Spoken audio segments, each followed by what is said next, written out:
Okay, diretso tayo sa part 5. Ang ating pamagat ay tinawag nating This is your future. Everybody say, this is your future. This is your Ito ang future. iyong kinabukasan. Alright, so ito ang iyong bukas. So gusto kong alisin ang mindset nyo o mentality nyo sa mga nangyayari sa buhay ngayon, sa mga napapanood nyong mga nangyayari sa ibang bansa, giyera, problema, bagyo, unos, etc. Alisin nyo dito dahil lahat ng nangyayari sa buhay na ito ay temporary at ito'y bahagi sa blueprint ng Panginoon. Nakatakda ito mangyari. Ang isa sa maling panalangin na gusto kong maintindihan natin ay, Panginoon, huwag mong payagang mangyari ito sa amin.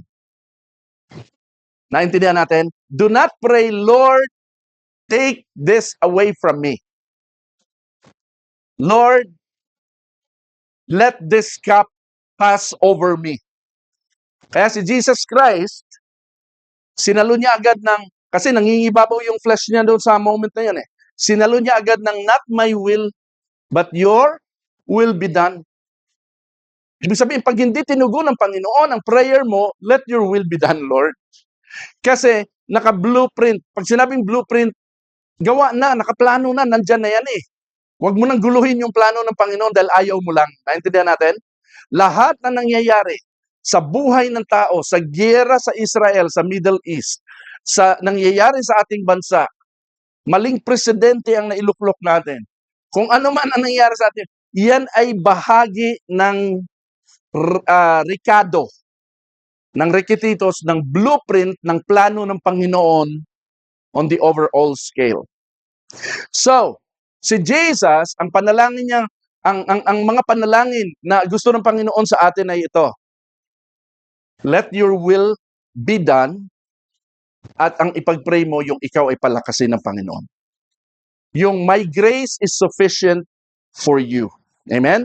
So, sabihin natin, this is your future. Okay? So, alright, so pinili ko po itong topic na ito para tuloy-tuloy ang ating imagery of understanding sa future events. Ano ba yung mga future na magaganap sa mundo, sa buhay ng mga na kay Kristo? Okay, so tinalakay na natin yung dalawa doon, yung resurrection of the dead, that when you die, you will be resurrected, God will give you a new body. So I don't care. Ako, for me, may mga Kristiyano na ayaw magpa-cremate. I don't care kung ikay magpapa-cremate o kung ikay magpapalibing. It doesn't matter. God is not particular with that. Kasi bibigyan ka ng Lord ng katawan kahit wala ka na, abo na. No? So, ganun ang resurrection of the dead. Ang malaga doon ay mabubuhayin kang muli, baka kasama ka sa resurrection of the dead on tinatawag na first resurrection. And then, kasunod niyan yung rapture na diniscuss natin nakaraan. Alright? So, itong ating ipapaliwanag ngayon, kadugtong ito ng mga pangyayari nyo na I'm sure yung marami sa inyo ay napakinggan nyo na ito, narinig nyo na ito'y review na lang sa iba sa inyo, pero mas makakadagdag itong ating ipapaliwanag ngayon sa inyong mas lalong understanding sa future events. Now, ulitin natin, this is our future. This is our future. Doon tayo dapat nakatingin. Doon tayo papunta. Okay? So, kung ikaw ay magmumotor, o magbabike, o kung ano man dala mo, at papunta ka ikaw'y bumabiyahe, huwag kang lingon ng lingon, madidisgrasya ka. Tumingin ka lang ahead. Amen? Ganon din ito. Tumingin ka lang sa future ng mga Kristiyano. Dapat naintindihan natin ito. So, nagtapos tayo doon sa ideya na ang mga Kristiyano ay magtitipon-tipon or titipunin sa heaven. O doon sa sky, sa himpapawid. At ang kasunod na mangyayari, ano? Ano kasunod na event? Eto, papakita ko sa inyo Ito yung order of events. Alright? So, ang una, end times signs. End time signs. Pangalawa, Great Tribulation ang susunod na mangyayari. Pangatlo, ano? Resurrection of the dead. Pangapat, rapture of the church. Sumunod na mangyayari, wedding in heaven. Anong kasunod?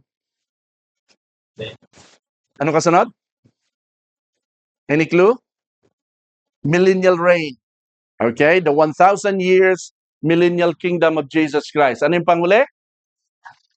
Magkakaroon na ng new heaven and new earth. Saka palang papalitan itong heaven at saka earth na to. Okay? Pinakahuli. Now, bakit ko ginawang ganito? Nagdanagdan ko at ang dulo ay new heaven, new earth. Ito kasi yung order of chronological order of events ng eschatology, the study of future events. At ang dulo noon ay Revelation 22, new heaven and new earth, pagkatapos the end na ang story ng Bible. Alright? So, punta tayo, saan na tayo dito ngayon, sa palagay nyo? Saan tayo? Yung actual na mundo natin, kasalukuyang panahon natin sa history. Ha? Nasa end times pa rin tayo. Okay? So, nandito pa tayo, wala pa tayo. May mga iba na nagsasabi, nasa period of great tribulation na rin daw tayo. Okay? Yun ang paniwala nila. Pero hindi ako naniniwala doon sapagkat may sinabi si Jesus, no, na sabi niya, ang great tribulation na ito ay wala pang kasing kapighatiang nangyari in the past at hindi na ito mauulit sa sobrang tindi ang pangyayari. So wala pa tayo dyan. So, yung mga nangyari sa mundong ito, ngayon ay wala pa sa kalingkingan ng Great Tribulation. Alright? So naniniwala tayo na nasa end time signs pa rin tayo. Okay? Mga palatandaan na malapit nang dumating si Jesus. Alright? So ito pong wedding in heaven, nandoon tayo, yun ang susunod natin dito, kasunod ng rapture. Intense ang emotion dito kasi lahat, parang LDR kasi yan eh. Matagal na si Jesus at yung church na magkalayo lang. Okay? Ngayon, physically, magkasama na sila in heaven after the rapture. Ikakasal sila. Alright? Totoo na talaga, magkikita na ng personal for the first time. Alright? Ang dalawang magsing irog, okay, ang Lamb at ang kanyang church, at ikakasal sila, meaning they will be together forever. Alright? This is the day we've all been waiting for, and hindi lang tayo, pati si Jesus, He has been longing for this glorious day or glorious event to happen. The meeting of the bride and the groom in the wedding. Amen? Alright. So, again, ito po yan, ano? So, this is what we'll do in heaven. Nakadamit na ng puti ang mga tao, ang mga na-rapture, at makikita na natin ang Panginoon. Yung emotion dito ay kakaiba. Matindi po. Amen? Alright, so eto na si Lord. Kaharap na natin dyan. What an emotion, what a feeling. So gusto kong bawat isang mga nakikristo doon nakafocus ang tingin. Hindi sa mga good and bad things na nangyayari. Okay? Do not be moved by the bad things that happen in your life. And do not even be moved by the good things that are happening in your life. Amen? Na ang emosyon mo iba pagka maraming magaganda nangyari, pag pangit ang mga nangyari, malungkutin ka, hindi ganoon ang Kristiyano. Alright? Through ups and downs, hindi tayo na dadala sapagkat doon tayo nakatingin sa ating tutunguhin. Amen po ba? Alright. So ayan, meeting in heaven, this is what we will do in heaven. It will be a very rare occasion and opportunity. Minsan lang ito mangyayari in the clouds. Alright? Ito yung pinaka ballroom area ng meeting ng lahat ng mga Kristiyano. Ito, kanina nag-preach ako doon sa General Luis. Sobrang manghang-mangha sila kasi imagine mo yung idea na yung mga dati nang namatay, nakapiling na ni Jesus ngayon in heaven kasi ang paradise nasa third heaven. Alright? Bibigyan niya ng katawan. O baba muna kayo lahat. Baba sa earth. Nabuhay ulit. Okay? May katawan. Ha? Ang dami noon. So, ang tanong ko, gaano sila kadami? Bibilangin mo, ibabase mo sa kung kailan yung sinabi na lahat ng sumasampalataya kay Kristo ay bubuhayin muli. So, meaning, maging nung panahon pa ni Jesus Christ, lahat ng namatay na sumasampalataya kay Jesus, mula ng 2,000 years ago hanggang ngayon, o hanggang sa pagbalik ni Jesus, bubuhayin muli. So, yung mga nasa heaven, bababaog dito, magkakaroon ng katawan, and then, lahat ng mga tayong buhay o yung mga aabutan ng buhay, hindi pa namamatay, na mararapture na lang, papalitan yung body ng immortal body. Magkakaroon tayo ng, ano, glorified body. Alright? So, pero nandun pa rin yung natural body mo. Naintindihan natin? Magiging immortal na lang ang body mo. So, ngayon ang mangyayari, ira-rapture sa heaven, and then magkikita tayo sa heaven, mamimit mo lahat ng mga Old Testament saints, lahat ng mga apostles, mamimit mo sila doon, mamimit natin sila doon, mga kamag-anak na namatay. So, halo-halong emosyon yon. And then, ang culmination ng lahat ng yon, wedding with Jesus. Kung papaano man yung setup ng wedding na yun, di na natin alam yun. Wala nang sinabi. Basta ang alam ko lang sa wedding ay union between two persons. Okay? Union in love between two persons, and they will be together forever. Ganun lang ang ibig sabihin noon. Alright? So, dito sa Revelation chapter 19 verse 6 to 9, ito ay wedding feast of Christ. It's sa ibang terms, the wedding banquet. Sa term nating modern term ay ano? Reception. Pag may kasal, merong reception, may kainan. Alright? So, pagkatapos ng wedding banquet, ano kasunod? No clue? Anong kasunod ng wedding banquet? Mangyayari dito, sige lang, dyan lang muna kayo, kain lang muna kayo dyan, enjoy lang muna kayo, i-exit muna si Jesus. Bababa siya dito sa earth, anong gagawin niya? Naka-white horse siya, ano? Ang kanyang robe naka-dipped with blood, alright? Nakahanda na siyang pumatay. Okay? At lumalabas sa kanyang bibig ang sword. Alright? Dala niya ang lahat ng mga angels na gigirahin ang lahat ng mga masasama sa mundong ito. At pagkatapos, ang mangyayari doon, si Antichrist at saka si false prophet ay itatapon sa lake of fire. Sila ang pinakauna-unang buena mano sa lake of fire. Sino? Si Antichrist at saka yung false prophet. Itatapon sila doon. Tapos ang gagawin doon, Revelations 19 ito ang gagawin doon, lahat ng mga sumapi sa kanila, nagpatatak ng 666 at ayaw sumunod sa Panginoon, pinatay ng Panginoon lahat. At tinanggal sa earth ang lahat ng mga masasama. Sa makatuwid, saan sila napunta kung hindi sila itinapon sa lake of fire? Kasi dalawa lang sinabi ng Bible na tinapon sa lake of fire. So yung mga taong mga unbelievers na pinatay ng Panginoon, mapupunta saan? Sa hell.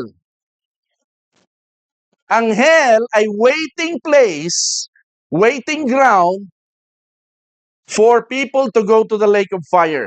So later pa sila itatransfer doon. So lahat sila namatay.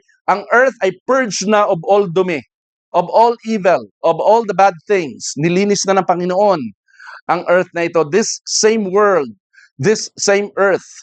No? So, anong mangyayari pagkatapos noon?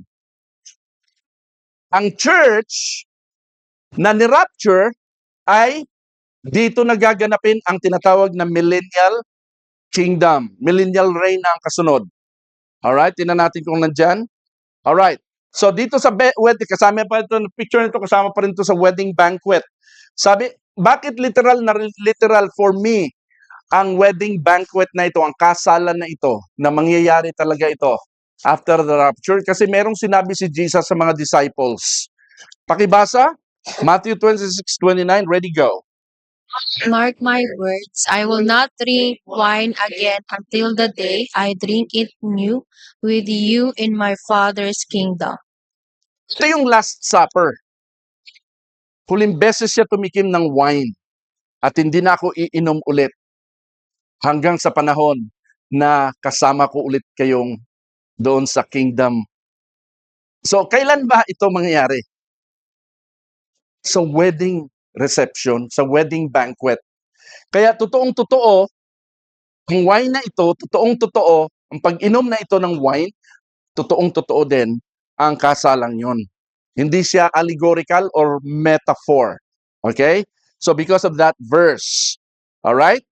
So si Jesus bababa dito sa earth, no? Na warrior na ang kanya dating. Gigirahin niya na lahat sa Revelation chapter 19. At ito na yung tinatawag na Ito yung tinatawag na Battle of Armageddon Phase 1. No? Ano yung Battle of Armageddon for Phase 1 na to? Okay? Ito yung kumbaga World War III sa term nating colloquial term. Alright? So, giyera ito. Okay, so kung paano maging setup niyan, di natin alam. Pwedeng yung, hindi naman talaga, yan lang ang imagery ng mga nag-drawing yan, pero ito'y matinding battle po ito. Okay, matinding giyera. At ito'y worldwide ang scale, kaya yan ay worldwide. World War III. Yan. And then, si Antichrist, saka si false prophet, itatapon saan? Sa lake of fire. Silang dalawa lang doon. Okay? So, doon sila. Eh si Satanas, bakit ano nangyari kay Satan? Ano nangyari kay Satan? Si Satan ay ibang lugar ang kinapuntahan. Yung pinakahari nila. Bakit si Satan hindi itinapon agad sa lake of fire? Yung mga kampo ni Satanas, yung dalawang kampon ni Satanas ang itinapon.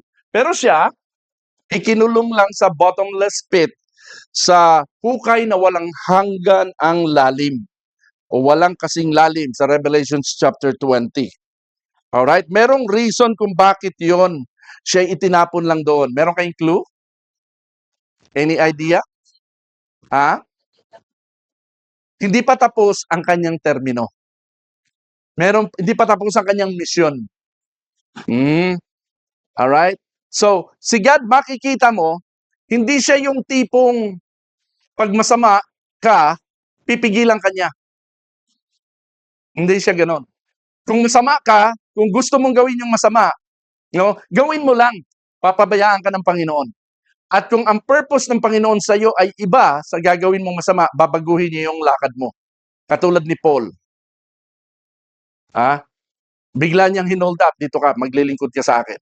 Pero ang plano ni Paul, si Paul ay isang palatandaan, isang malinaw, patunay na ang lahat ng ating salvation, ang ating kaligtasan ay hindi nakasalalay sa willingness natin, hindi nakasalalay sa humility natin, hindi nakasalalay sa paghingi natin ng sorry. Dahil si Paul at that point in time na siya'y dinakip ng Panginoon para baguhin ang kanyang landas, sa halip ng pumatay ng mga mananampalataya, siyang gagamitin on the opposite, no? Si Paul ni hindi nga sumingi ng sorry para patawarin ng Panginoon. Grace ng Panginoon ang kanyang salvation. Kaya ang preaching ni Paul parati, by grace we are saved, not of works. Okay, so ganito, si Satan nilagay sa bottomless pit kasi meron pang trabaho si Satan na hindi pa tapos. Ang tingin nyo, maganda ba yung trabaho ni Satan o masama? Bakit pinahintulutan ng Panginoong ipagpatuloy ang masamang ginagawa niya? Anong saysay? Naintindihan natin ibig sabihin? Kaya, merong sinabi sa Revelations chapter 22, tatalon na ako ng konti basahin nyo na lang. Revelations 22, yung mga masama, magpatuloy sa pagpapakasama. Yung mga matuwid, magpatuloy sa pagpapakatuwid. Handaan natin yan. Kaya hindi tayo namimilit ng tao. Everything is by grace. Amen ba? Alright. So dito si Satan, nilagay lang siya doon muna. Now, bakit si Satan inilagay doon? At bakit pinurge ng Lord ang earth? At bakit dito sa earth gagawin ang millennial kingdom? Meron kayong clue? Bakit dito sa earth gagawin ang 1,000 years millennial reign? Any idea?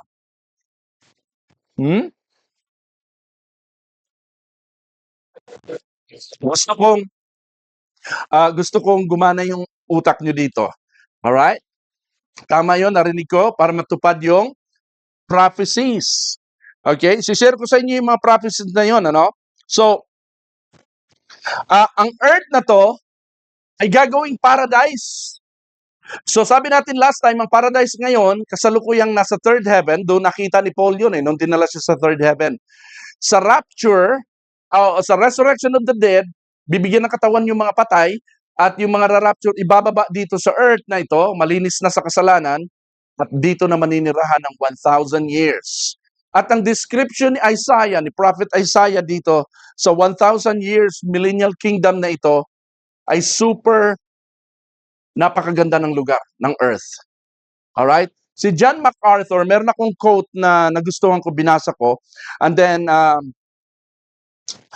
nilagay ko rito. Kung kilala si John MacArthur, kung hindi nyo kilala, isa po siyang Bible teacher, theologian, respetado siya, ang kanyang mga teachings, at pwede nyo basahin ang kanyang mga books. Ito sabi dito ni John MacArthur, imagine a world dominated by righteousness and goodness, a world where there is no injustice, where no court ever renders an unjust verdict, and where everyone is treated fairly. Imagine a world where what is true, right, and noble marks every aspect of life, including interpersonal relations, commerce, education, and government. Naalala niyo yung tinuro ko ito? Na ang earth na ito sa Millennial Kingdom, sinong nandito noon? Ay earth na earth pa din. Meron pa ring school, meron pa ring employment, meron pa ring application ng trabaho, meron pa ring education. Naintindihan natin? Ito ang sabi ng isang theologian, si John MacArthur. Yung earth na ito, itong millennial kingdom, ang dinidescribe dito ni MacArthur, na parang kung ano yung ngayon, minus all the bad things. Imagine a world where there is complete, total, enforced, and permanent peace, where joy abounds and good health prevails. No? So much so that people live in for hundreds of years. Imagine a world where the curse is removed, where the environment is restored to the pristine purity of the Garden of Eden. Bago ko tinuro ito sa inyo, hindi ko pa nabasa ito. Nung mabasa ko ito, sabi ko, nag-confirm ito doon sa teaching ko. Hindi lang pala ito by me understanding the Bible, kundi pati pala ito mga Bible scholars na ito, mga theologians na ito, respetado worldwide, parehas kami ng understanding. No? Na ang earth ay gagawing paradise during the millennial reign, where peace reigns even in the animal kingdom, so that the wolf will dwell with the lamb, na wala ng kagatan. Alright? And the leopard will lie down with the young goat and the calf, and the young lion and the fatling, together with a little boy will lead them. Isaiah 11:6. Imagine a world ruled by a perfect, glorious ruler, si Jesus yon, who instantly and firmly deals with sin. Humanly speaking, that description may seem far-fetched. Ibig sabihin ng far-fetched, parang malabong mangyari. No? Malayong mangyari. Yan, magandang term sa Tagalog. A utopian fantasy. Parang imahinasyon lang yan, kalokohan. That could never be reality, yet it accurately describes conditions during the future earthly kingdom of the Lord Jesus Christ. Amen? So ito yung millennial kingdom. Makakapamuhay na tayo ng malaya, payapa, masaya, walang sakit, walang malas, walang problema, walang hirap, walang pasaway. Earth becomes a perfect paradise.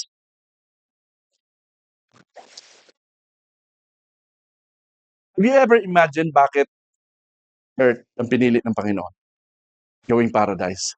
Akala ko ba, mula pagkabata kasi, ang intindi ko, pag ako namatay, pag tayo namatay, sa heaven na tayo. Kasi nandun si Jesus. Lahat ng Katoliko, yun ang paniniwala. Lahat ng mga protestante, mula bata, yan ang tinuturo. Pupunta sa heaven. Pag namatay. Pero dito, bakit ang lokasyon iba? Hindi heaven. Bakit earth?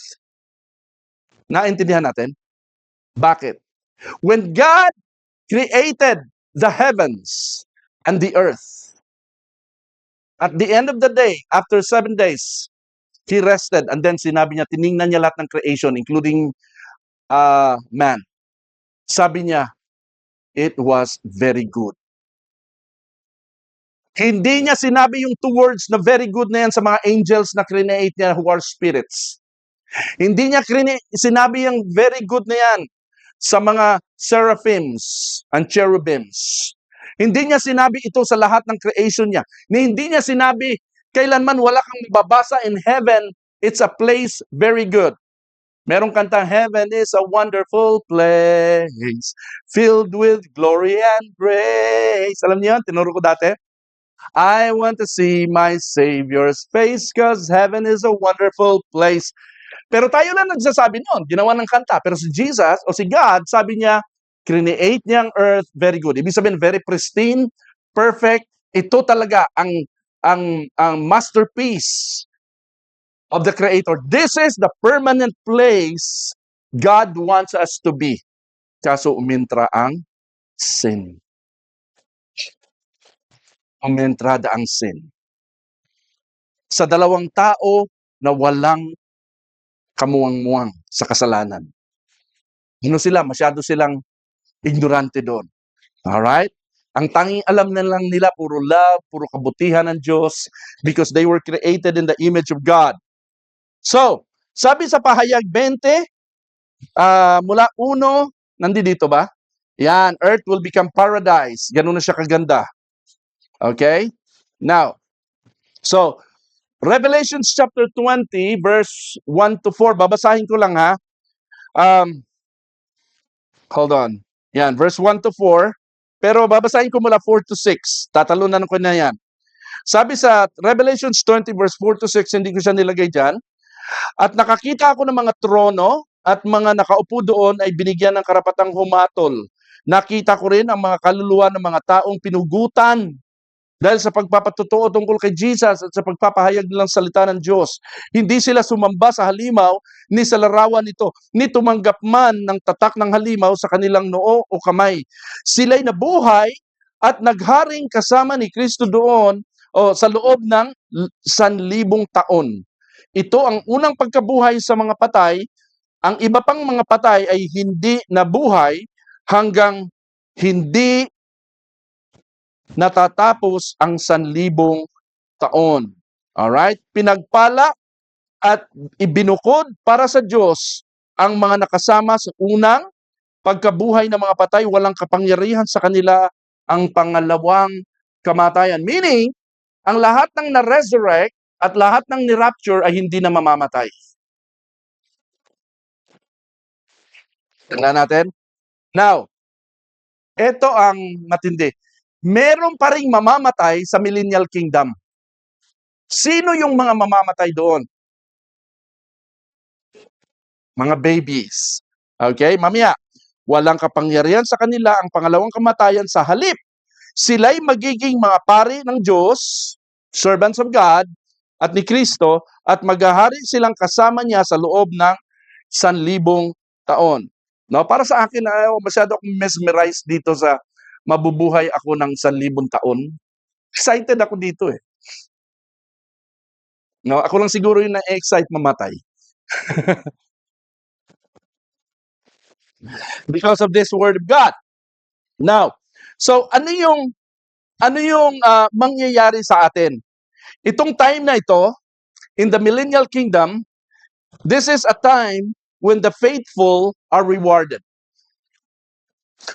Okay, number 1 yan. Yan to yung unang gusto kong sabihin dito. People will be appointed as priests and judges, symbolic of spiritual and political leadership and authority assigned to them. They will hold office of high position and esteem in the new age. Tinatawag ko itong new age, ano? Pangalawa, ayan, sasabihin pala ng Panginoon, well done, good, and faithful servant. Alright? So, ito na yon. Kung ikaw ay faithful dito sa earth, ikaw ay i-reward. Pangalawa, this is a time when all the earth will worship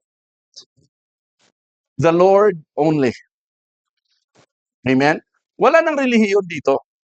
Wala na yung iba't ibang mga paniniwala, ibang paraan ng pagsamba. Alam nyo ba yung prayer na pag magpe-pray ka, naka-fold yung hands? Yung nakaganon ng kamay? Saan sa Bible yun? Di ba? Invento lang ng tao. Ang totoong prayer, kaya mas tama yung mga worship ng Christian pag nasimbahan, nakataas ang kamay. Lift up holy hands. Amen? Lahat ng meaning nandoon. Reach out to God, surrender, no? Yan yun.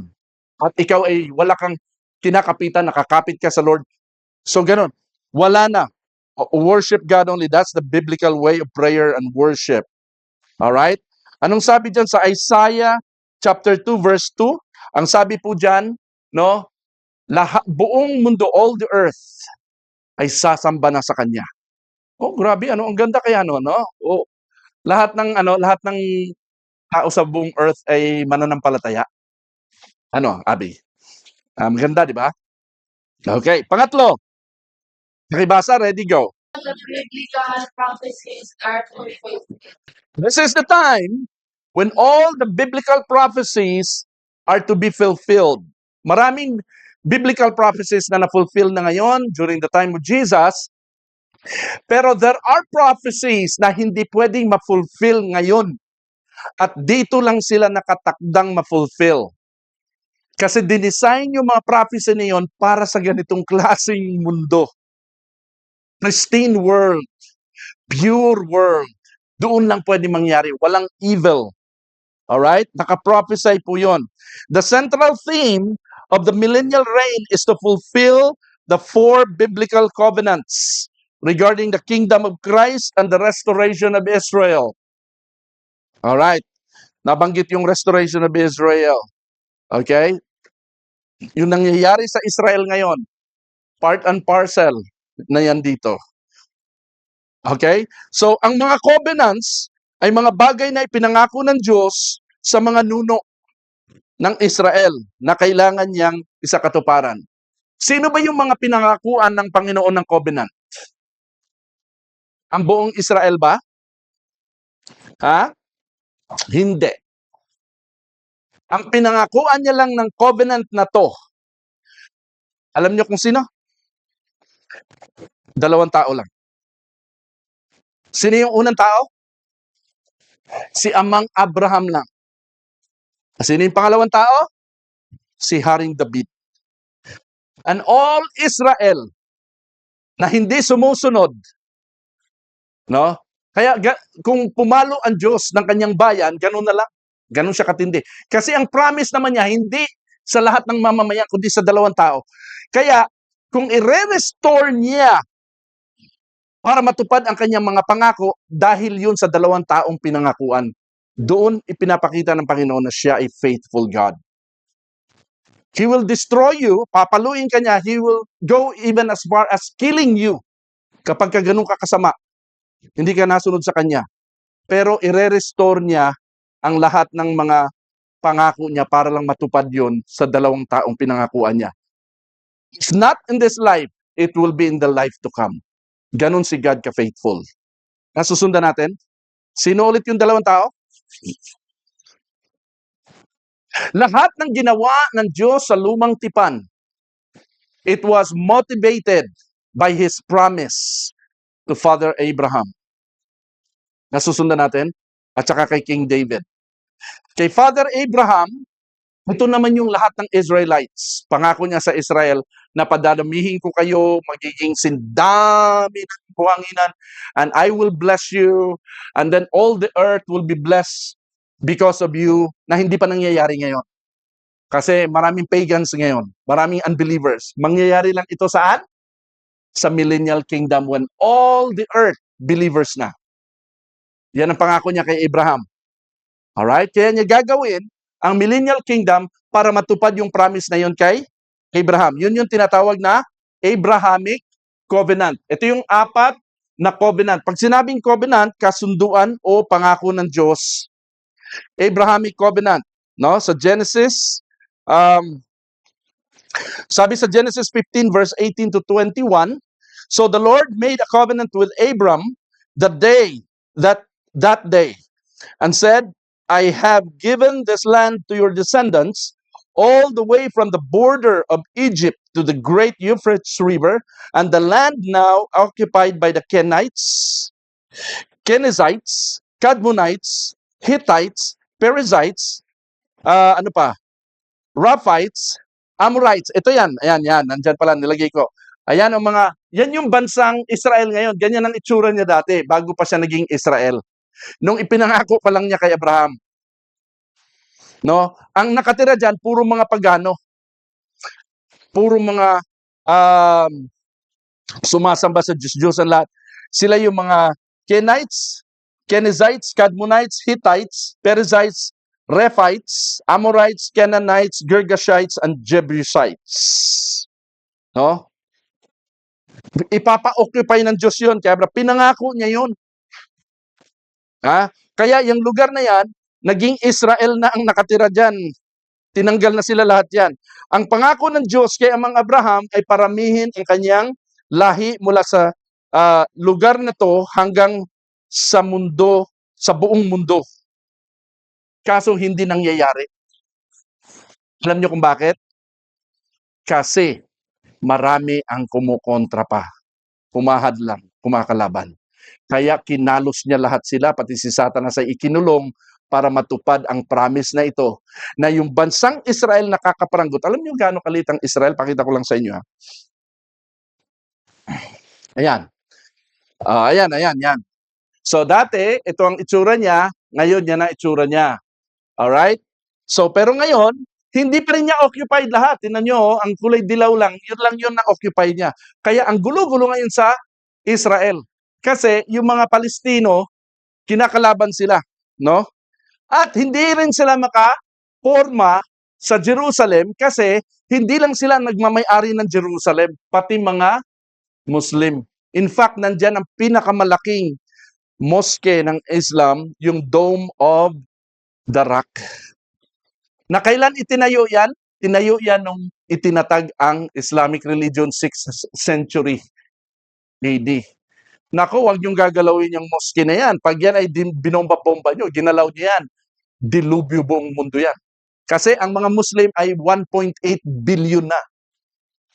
Pag nag-declare yan ng patayan, patay-patay lahat yan. Eh, hindi naman galaw-galaw yan. Kahit yan kinatatayuan ng mosque na yan, yan ang tinatawag na Temple Mount. Yung first temple na tinayo ni Solomon, dyan nakatayo. Giniba ng Babylonian captivity ni Nebuchadnezzar na wala.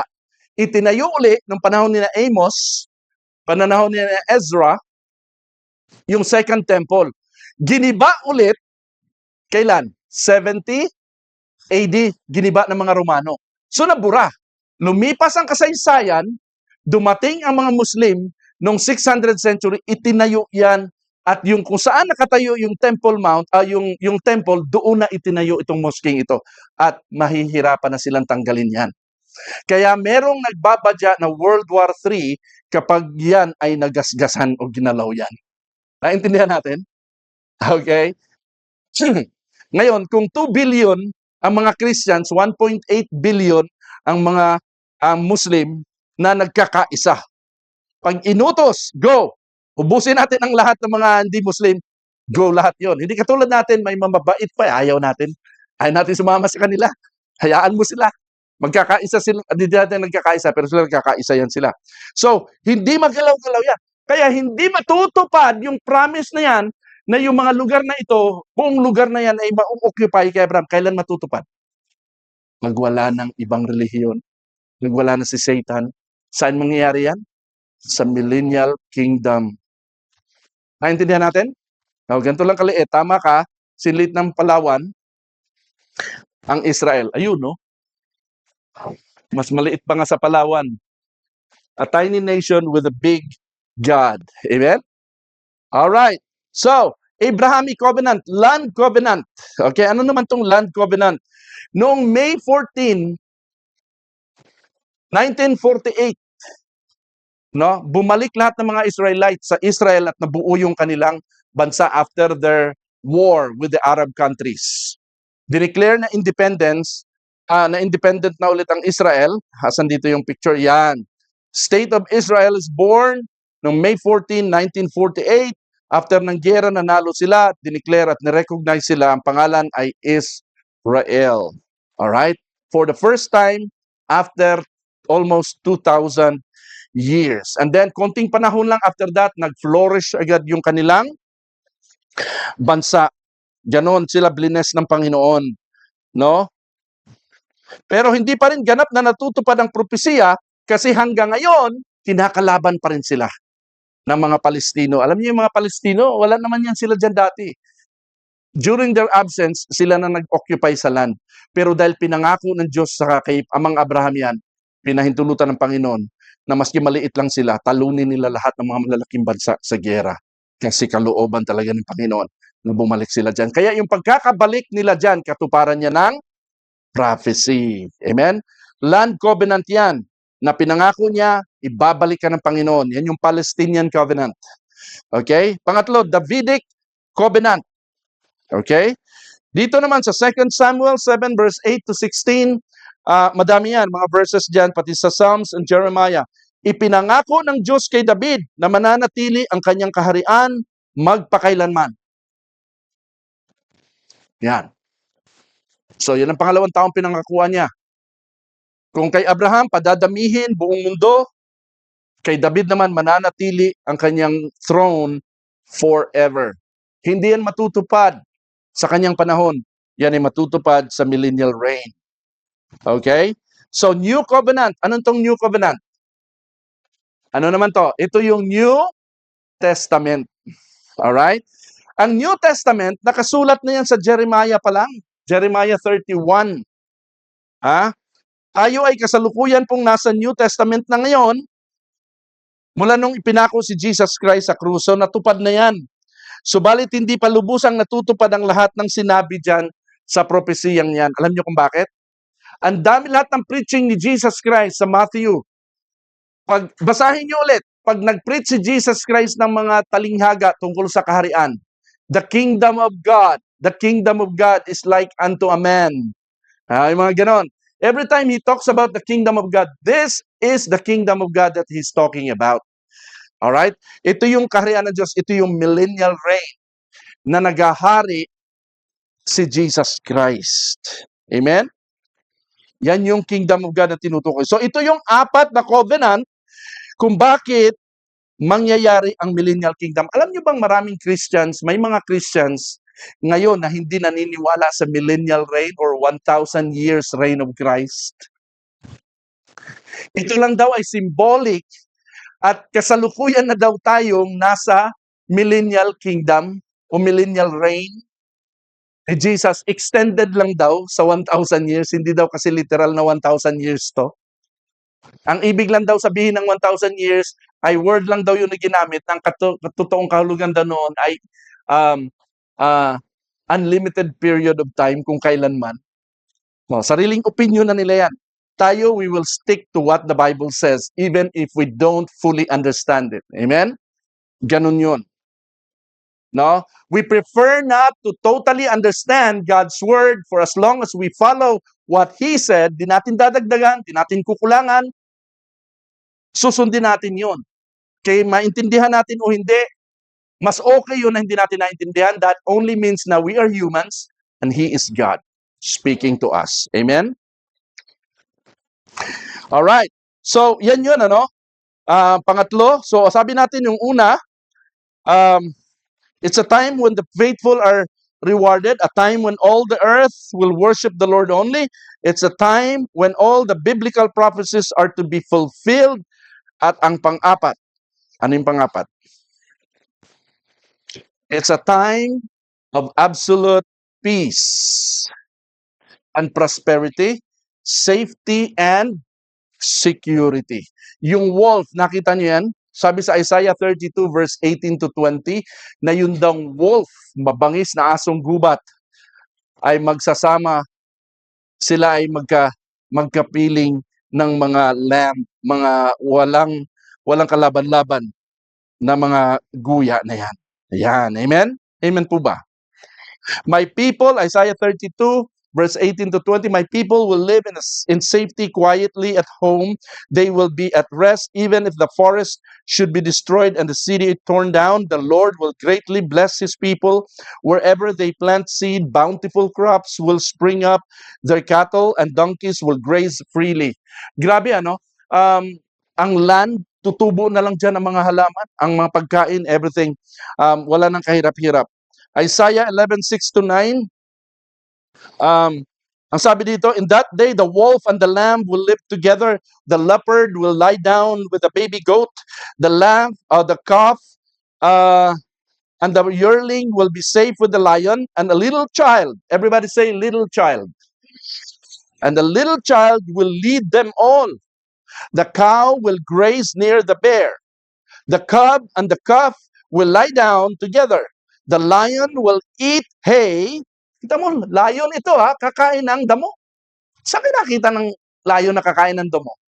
Ibig sabihin, lahat ng mababangis, lahat mawawala na yung tinatawag na meat-eating animals. Carnivores. Mawawala na sila, magiging ano sila? Herbivores. No? Yan. So, the lion will eat hay like a cow. The baby will play with near the hole of a cobra. Yung baby maglalaro doon sa lungga ng cobra. Hindi siya kakagatin. The baby will play safely near the hole of a cobra. Yes, a little child will put his hand in a nest of deadly snakes without harm. Anong klaseng mundo itong merong ganito? Yan. Nothing will hurt or destroy in all my holy mountain, for as the waters fill the sea, the earth will be filled with people who know the Lord. Ganon ang buhay sa panahon yan. Now, binanggit dyan may babies daw. Bible says there will be babies in the millennial kingdom, there will be children. How come? Sabi doon, sa resurrection daw ay hindi na magkakaanak ang mga muling binuhay ng Panginoon. Para mga angels na lang sila. Sabi sa Mateo, hindi dito ba nakalagay? Hindi nakalagay eh. Sabi sa Mateo 22:30, sa muling pagkabuhay, ang mga tao'y hindi na mag-aasawa, sila'y magiging tulad ng mga anghel sa langit. Sa resurrection of the dead. Pero how come na mayroong mga babies? Ibig sabihin, may mag-aasawa pa rin doon. Okay? So alam natin, ito yung pinaliwanag natin dati, na merong dalawang grupo sa araw ng rapture. Group A, ito yung mga namatay na muling binuhay. Group B, ito yung buhay pa nung inabutan ng pagdating ng Panginoon. Alright? Sinong gustong mapasama sa Group A? Taas ang kamay. Group A ay mga namatay na. Pagdating ng Panginoon, bubuhayin na lang sila ulit. Sinong gustong makasama sa may nagtaas sa Group A, mamamatay muna sila. Alright? Sinong gustong makasama sa Group B? Maabutan ng rapture, maabutan ni Jesus Christ na buhay. Taas ang kamay. Meron din doon, nagtaas ng kamay. Alright? Dadaan muna sila sa Great Tribulation.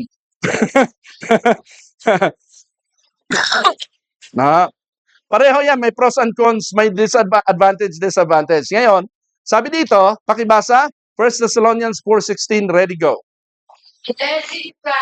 Dead in Christ will rise first, then we who are alive Will be shall caught up. Yung rapture galing sa word na caught up. Yan yung ibig sabihin ng rapture. Okay? Alright, so dalawang grupo yan. Ang hindi na magkaka-baby at mag-aasawa doon ay group A. Alright. So yung gusto pang mag-asawa, group B kayo. Kasi meron kayong natural body. Okay? Immortalized body. Sila yung magbi-baby doon. Sila yung mag-aasawa doon. Hahanap siguro sila doon ng mga katulad nilang lahi. Okay? Alright. So, paliwanag na lang natin yan kung bakit may baby sa Millennial Kingdom. Mantalang, this is new age na, new world na ito. So, by logic, ang tanging magkaka-baby lang dyan, yung merong natural physical body. And who are those? Ito yung mga hindi namatay. Klaro ba sa inyo? Alright. So pinapaliwanag lang natin, binibigyan natin ng hustisya yung paliwanag na wala naman talagang pinaliwanag ang Biblia. Binibigyan lang natin ng logic yung kung bakit may baby sa lifetime na yon. Now, so, eto ngayon. Itong mga baby na ito, sa panahong ito, lalaki ito, hahaba ang buhay nila, mag-aasawa din sila at dadami sila. Itong mga baby na ito, ay walang kasalanan. Hindi to magkakasala. Yung mga tao doon ay never nang magkakasala. Bakit hindi na magkakasala mga tao sa Millennial Kingdom? Wala na si Satan. Wala ng temptation. Wala ng antichrist. Wala ng false prophet. Wala ng religion. No? Everything is so good. Binasa ko yung sinabi ni John MacArthur kanina. Okay? This is now going to be paradise. Sa paradise, walang sin. Amen? Ano ang cause ng sin? Law.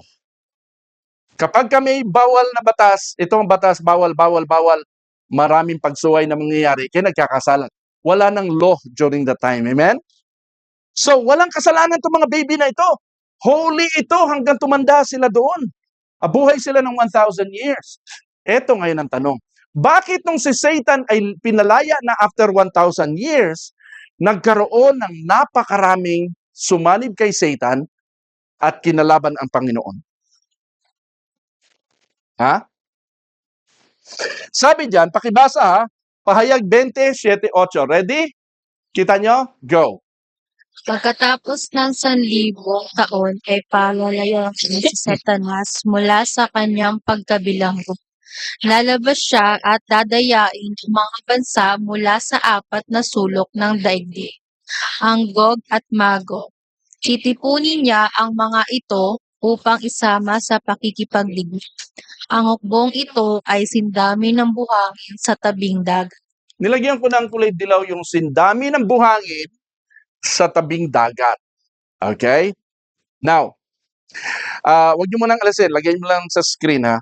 Yung Gog at Magog na sinasabi dyan, ito yung gera na naman to. World War na naman to. Siguro World War IV kung tawagin natin. No? Ito yung malakihang gera at digmaan. Ang Gog at Magog, ito ay, biblical term dyan ay Battle of Armageddon. Okay? Phase 2. Kanina yung sinabi ko, phase 1 yon. Alright? Nung dumating si Jesus. Ito, nung dumating si Satan, phase 2. Kinalaban dito ang mga Kristiyano at nangyayari ito doon sa Millennial Kingdom. Nasusundan nyo? Alright. Now, si Satan, di ba yung mga babies, yun lang naman yun ang pwede niyang ma-biktima mabudol eh. Ha? Kasi, alam niyo kung bakit? Bakit sila, itong mga babies na ito na walang kasalanan, ay naging masama?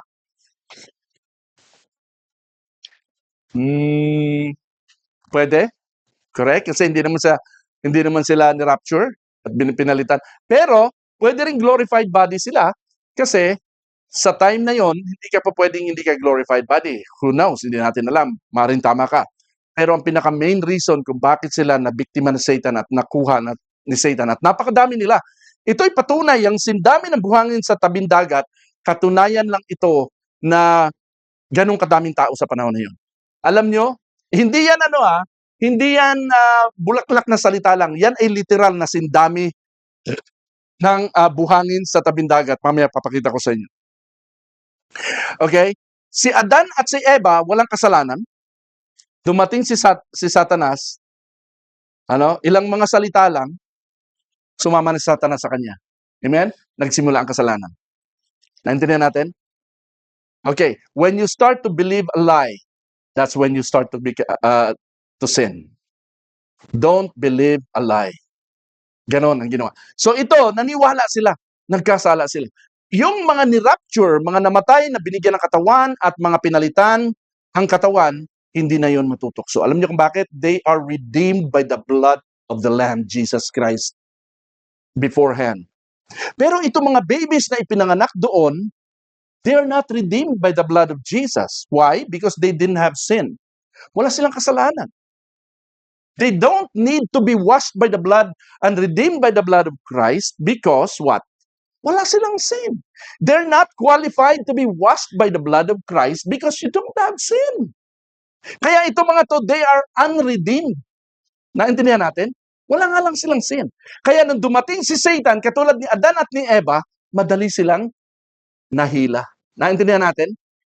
Pati yung ilang mga angels sa heaven na nahila ni Satan, naging demon spirits. Kasi they are not redeemed. Only the blood of Christ can protect you. Kaya ako'y sobrang believer sa blood ni Jesus Christ. Once you are washed by the blood of Christ, you are already protected. Amen? You are called redeemed, holy, and saint. Kahit nagkakamali ka. Amen? By the virtue of the blood of Jesus Christ. Ito mga babies na ito na doon sinilang, hindi ito nahugasan ng dugo, kaya nabiktima sila ni Satan. Sumama sila. Alam nyo gaano kadami yung sindami ng buhangin sa tabing dagat? Alright, pakita ko sa inyo literal to. Nakita na kayo ng beach na gano'ng kadami ng tao? Madami ba? Pupunta ka ba sa beach na ganyan kadaming tao? Ang dami. Eto. Nakapayong lahat. Sindami ng buhangin. Ha? Ito pa. Ito pa.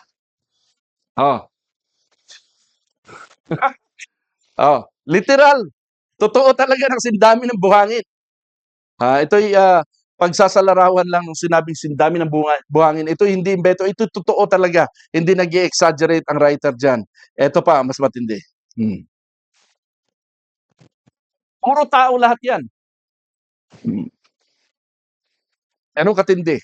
So, ini-imagine ko, maaring ganito kadami yung mga babies na lumaki, tumanda, at sumama kay Satan para di bumain. Alam niyo, ginawa lang ng Lord, sinabuyan lang sila ng apoy ng Panginoon. Tupok sila lahat. Patay, lahat. And then si Satan, anong nangyari? Revelation, Revelation 20, tinapon si Satan sa lake of fire. That was his end. Alright? So, anong kasunod na mangyayari? We will go to heaven, new heaven and new earth. Yan, she is learning na. Marunong na siya. Alam niyan. Marunong na siya. Hindi pala tayo pupunta maninirahan forever in heaven. Si heaven pala ang bababa dito sa earth. Papalitan itong earth na ito. Finally. No? Magkakaroon ng new heaven and new earth. Yan. So, hindi pala totoo yung nakagisnan, nakalakihan natin na pag tayo ay maninirahan sa heaven forever where God dwells. Alam nyo, God will not dwell in heaven forever. Do you think so? Do you think so? Mamaya, babasahin ko yan. Alright, so ito na yung new heaven and new earth. Ang sabi ng Bible, sabi diyan sa Revelations 21, 1-4. Hindi ko alam kung nandito. Ayan, nandyan. Okay, babasahin ko lang Pagkatapos nito, nakita ko ang isang bagong langit at isang bagong lupa. Wala na ang dating langit at lupa. Wala na rin ang dagat. Ang sabi ng mga, sabi nila, ang vastness daw ng dagat ay 75% ng Earth. Only 25% lang. Tama ba ako? O nagkakamali ako? Ang lupa. 75% ang lawak ng... Ibig sabihin, ang daming lugar na create ng God ang earth na hindi na na-occupy ng tao. Kaya wala ng dagat, puro lupa na, yung Pangaea na tinatawag, na siguro, parang gano'n, ano? Puro lupa na ang bagong earth na to kasi sobrang dami ng tao ang ititira niya dito. Amen? Sa bagong langit at lupa. Amen po ba? Okay. So dito na mananatili ang mga tao. Ayan. Tapos ang sabi diyan, at nakita ko ang banal na lungsod. City ba ang lungsod sa Tagalog? Sa Ingles? City. Holy City. Yan. Ang New Jerusalem, ang bagong Jerusalem, na bumababa mula sa langit buhat sa Diyos, gaya ng isang babaeng ikakasal. Tingnan nyo ito'y picture lang ito, imahinasyon lang ito ng konsepto lang ito ng nagpinta o nagdrawing nito. Bakit cube ang itsura niyan? Kasi yan ang description sa Revelations 21. Na yun daw ang kanyang haba, no? Paikot, pare-pareho sila ng sukat, 1,500 miles. Ang haba, 1,500 miles, 1,500 miles. Ganun siya kalaki. And then, 1,500 miles din ang taas. Cube siya. Okay? Now, Yan daw yung New Jerusalem na bababa. Ano ito? Literal ba ito na lugar na bababa sa bagong langit at lupa? Ayan, parang gano'n, no? Bumababa siya sa bagong langit. Ito'y ginawa lang base doon sa description ni John na sumulat ng Book of Revelation. Ayan, ganun siya kalaki. Alright? Ganun siya kalaki. Meron bang city na merong wall na ang taas ay kasing lahaba nung kanyang lapad, na cube ang kanyang forma? Ito ay metaphorical. For me, to my opinion, ito ay metaphorical, hindi literal na city. Okay? At kung city yan, bakit ganyan lang kaliit? Hindi niya filled ang buong earth. Naintindihan natin? Okay? Kung lahat ng tao ay isisiksik dyan, magsisiksikan, hindi magkakasya. Alright? So, base sa kasi sa panukat ng mga engineer, ganyan lang siya kaliit. Kung susundin yung description ng Revelations 21. Ayan, ganyan lang siya kaliit. Ayan. Okay. So, cube siya. So, ako'y naniniwala na hindi ito literal na lugar. Ayan, kung yun yung mapa ng Amerika, ayan, kung yan ang mapa ng Amerika, ganun siya kalaki. Oo, hindi pa niya covered yung buong Amerika. Eh, ang Amerika, 400 million o around 500 million ang population more or less. O kulang-kulang 500 million. Billion itong tao dito Hindi magkakasya sa cube na yan. Amen? Anong gagawin ng cube niya yan? Samantalang, ang lawak ng kalupaan sa new heaven and sa new earth. So sa makatuwid, hindi talaga ito literal na city. Anong sabi diyan sa verse 2?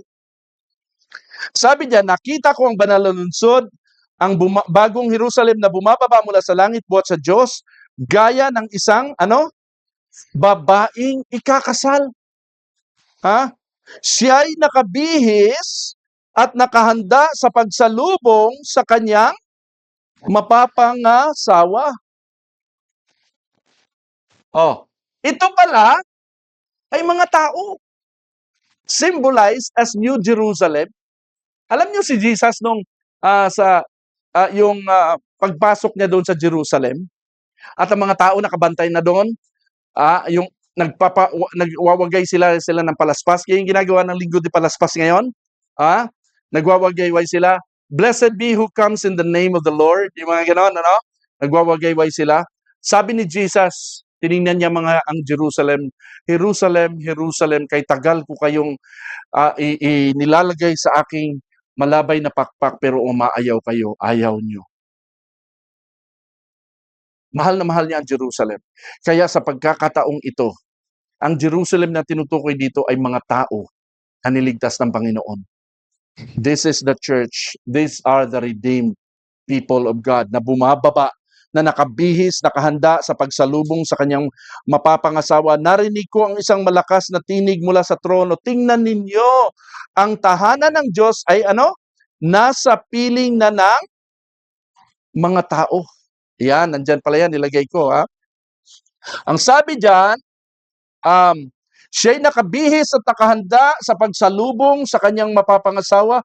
Narinig ko ang isang malakas na tinig mula sa trono. Tingnan ninyo, ang tahanan ng Diyos ay nasa piling na ng mga tao. Kumbaga, ang dwelling place, which is heaven, si God na mismo ang bumaba dito sa lupa. Hindi pala talaga permanent dwelling place ni God ang heaven, kundi ang new heaven and new earth. A new earth. So siya na mismo ang bumaba dito. Hindi yung tayo pupunta doon sa heaven at kasama na natin si Lord, kundi si Lord ang bababa. Maninirahan siyang kasama nila. Siya ang maninirahan kasama natin. Hindi tayo ang maninirahan kasama niya. Maninirahan siyang kasama nila at sila'y magiging bayan niya. Pakibasa yung huling part, verse 4, ready, go. Diyos mismo, ready, go. Diyos mismo ang makakapiling nila at siya ang magiging Diyos nila. At papahirin niya ang bawat luha sa kanilang mga Wala ng kamatayan, dalamhati at pagtangis at paghihirap sapagkat lumipas na ang dating mga bagay. Amen. I love this verse. On the overall scale, kung titingnan mo from a distance, yung lahat ng pinag-usapan natin, what is the message of the Bible about this future? This is your future. This is our future. Okay? On the overall scale, it appears na naka-blueprint na ang lahat ng magaganap sa kasaysayan ng sangkatauhan, good and bad. It's only a matter of time and you got to be ready.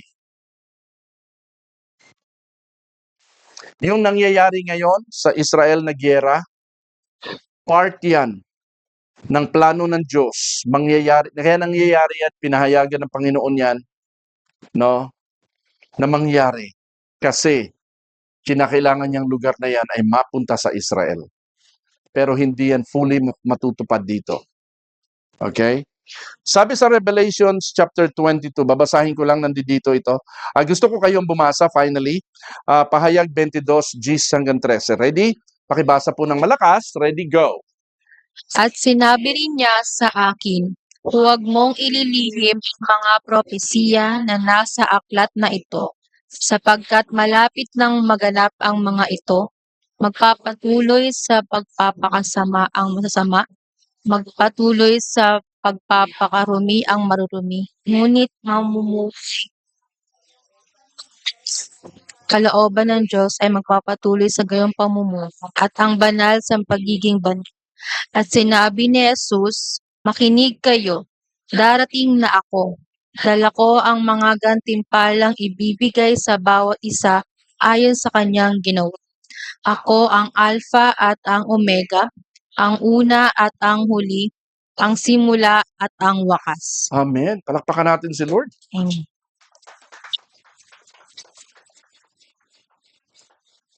Magpatuloy sa pagpapakasama ang masama, ang marumi, magpatuloy sa pagpapakarumi. Ang mga banal, magpatuloy sa pagpapakabanal. Amen? Ganyan ang buhay ng tao ngayon. Hindi natin mapipilit. Kung ikaw ay kabilang sa mga banal, magpatuloy ka na lang. Amen? Until death. Ang gantimpala ay mapapasayo. Dala niya ang gantimpala. Amen? Darating na si Lord, din lang natin alam. Maring mapasama tayo sa group B, maring mapasama tayo sa group A. Hindi natin alam. Ang mahalaga, kabilang tayo sa pupunta sa langit. Amen? At babalik dito sa lupa. Purihin ang Panginoon. Kung ikaw ay wala pa sa Panginoon, di mo pa nakilala si Jesus Christ bilang Panginoon tagapagligtas, hindi ka pa sure na ikaw ay pupunta ng langit, ito na yung pagkakataon. No? Siguraduhin mo ang iyong relasyon sa Panginoon. Tanggapin mo si Jesus Christ bilang Lord and Savior. Talikuran mo ang iyong buhay, makasalanan, at sumunod ka sa Kanya. Alright? At ikaw ay magkakaroon ng katiyakan ng buhay na walang hanggan. Alright? So, maaari nyo kaming kontakin kung kayo ay may mga katanungan. Purihin ang Panginoon. Maraming salamat sa inyong pagsubaybay, sa lahat ng mga nandito ngayon. Palakpakan natin si Lord. God bless you all until next Sunday.